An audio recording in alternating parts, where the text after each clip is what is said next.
नमस्कार मित्रांनो, पार्ट 2 साठी तुम्हा सर्वांचं स्वागत आहे। पार्ट 1 बघितला नसेल तर आता जाऊन बघा। तुम्हाला एक व्हिडिओ मध्ये दोन दोन माकडे दिसतात। तू समझा? हाँ नहीं तू समझा नहीं। आता बाकी मला पायऱ्या चढून खूप मजा येत आहे, पण उद्या बाकी सकाळी उठलो की पाय माझे आंबलेले असणार।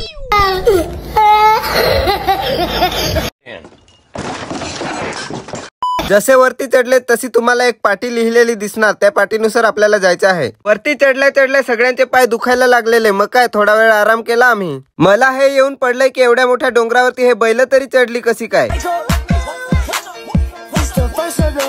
एक डोंगर चढला की आपल्याला एक मंदिर लागतं। मंदिरात पाय वगैरे पडायचे आणि दुसरा डोंगर चढायला सुरुवात करायची। ये तो बस ट्रेलर था, अभी पिक्चर अभी बाकी है। थोडस पुढे चालत आल्यावर तुम्हाला एक तळ दिसेल, पण हा एक नॉर्मल तळा नाही आहे। श्री हनुमान यांचा पाय ओढलेला आहे आणि तिथं माकडं पण खूप मजा करत आहेत। साफरी मुझसे बात के रहो, उल्टा सीधा नहीं करने का साफरी।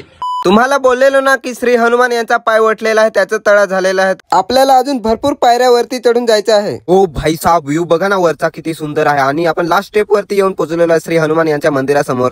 पहिले तर आपण बाहेरच पाय वगैरे पडून घेतला आणि नंतर म्हटलं आत मंदिरात जाऊया। आता आपण जाऊया आतमध्ये पाया पडण्यासाठी। आतमध्ये जाऊन बघूया किती सुंदर आहे। आतमध्ये गर्दी होत होती म्हणून आपण लवकर पाया पडलो आणि निघालो बाहेर निघालो आणि चहा बिस्किट मागवला। आणि चला, व्हिडिओ आवडला असेल तर फॉलो करून टाका।